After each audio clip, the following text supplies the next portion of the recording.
Ever wondered what happens when a powerful king trades his entire kingdom for a few empty compliments?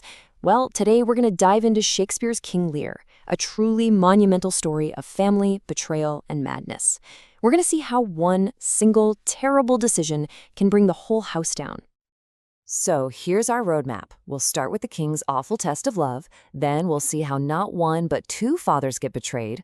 We'll follow them out into a raging storm, watch a final battle for justice, and then we have to face the play's famously tragic ending. All right, let's set the scene. We're in ancient Britain. The aging King Lear, he's ready to retire.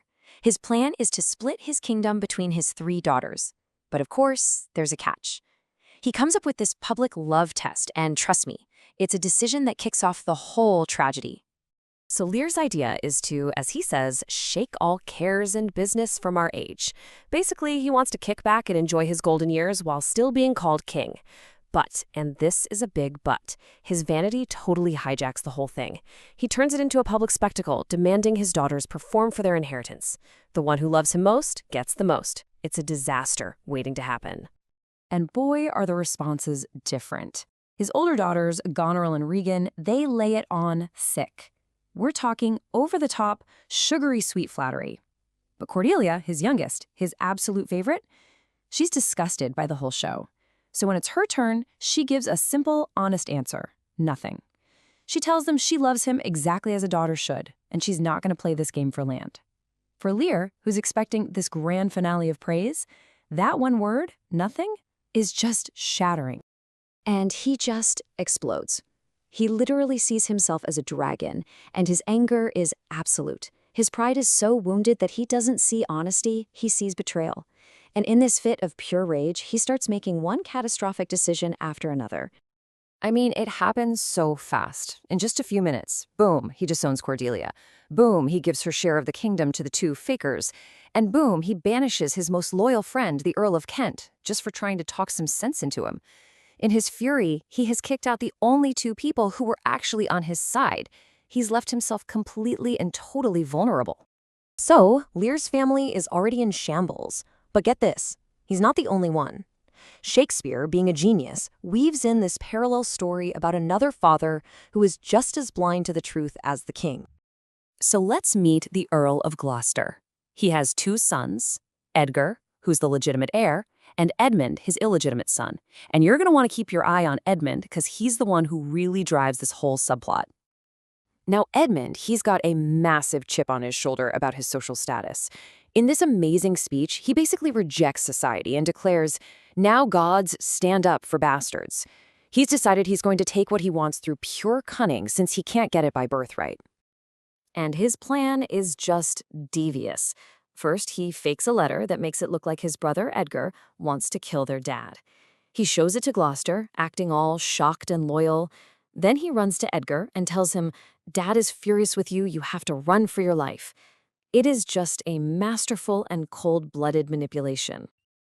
And there it is. You see the devastating parallel, right? Two old fathers, both totally blinded by lies and their own pride, have now kicked out their good, virtuous children and put all their trust in the ones who are about to absolutely destroy them. The consequences come swift and they are brutal.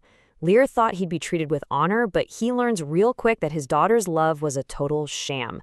Goneril and Regan immediately start chipping away at his authority, getting rid of his knights and just insulting his dignity until the king has absolutely nothing left. With everything stripped away from him, Lear just runs out into a raging storm. And this storm scene, it's one of the most powerful images in all of literature. The chaos of the storm outside is a perfect mirror for the absolute chaos in Lear's mind, as his grief and his rage finally push him over the edge into madness. Meanwhile, Gloucester, who feels terrible about how Lear is being treated, tries to secretly help him. But guess who betrays him? His own son, Edmund. He turns his father in to Regan and her husband, Cornwall. What happens next is, well, it's one of the most horrific scenes ever written. As a punishment for his loyalty to Lear, they hold Gloucester down and they brutally gouge out his eyes. It is just a shocking, terrible act of cruelty. And Edmund? For his betrayal, he gets rewarded with his father's title. He's the new Earl of Gloucester now. Okay, so we're heading into the final act. The good guys finally start to rally, but the tragedy has so much momentum at this point, it's like a runaway train. It might be impossible to stop. So Cordelia hears what happened to her dad, and she comes back with a French army to save him. She finds Lear, and they have this short, really beautiful reunion. But that little glimmer of hope, it gets snuffed out almost immediately. Her army loses the battle, and both she and Lear are captured by Edmund's forces. But Edmund's time is up. A mysterious knight in disguise steps forward to challenge him to a duel. And who is it? It's Edgar! He's been hiding all this time, and now he's back to accuse his brother of treason and get his justice. All right, here we are, the devastating conclusion.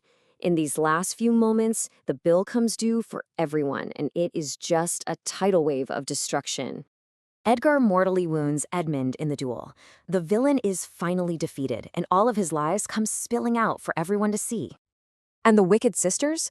Oh, they completely destroy each other. Goneril gets so jealous over Edmund that she poisons Regan. And then, when her own schemes are revealed, she takes her own life. But as Edmund is dying, he confesses one last terrible thing. He sent an order to the prison to have both Lear and Cordelia killed. He actually tries to do one good thing and reverse the order, but it's a desperate race against the clock. And they are too late. The next thing we see is Lear walking in, carrying the body of his daughter Cordelia. She's been hanged.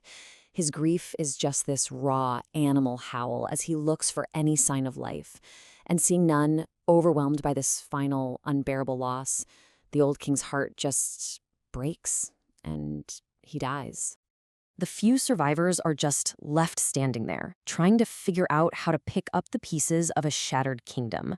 And we, the audience, are left with a really heavy question. When you see this much suffering, what does justice even mean? It's that unsettling, powerful question that makes King Lear so timeless and so unforgettable.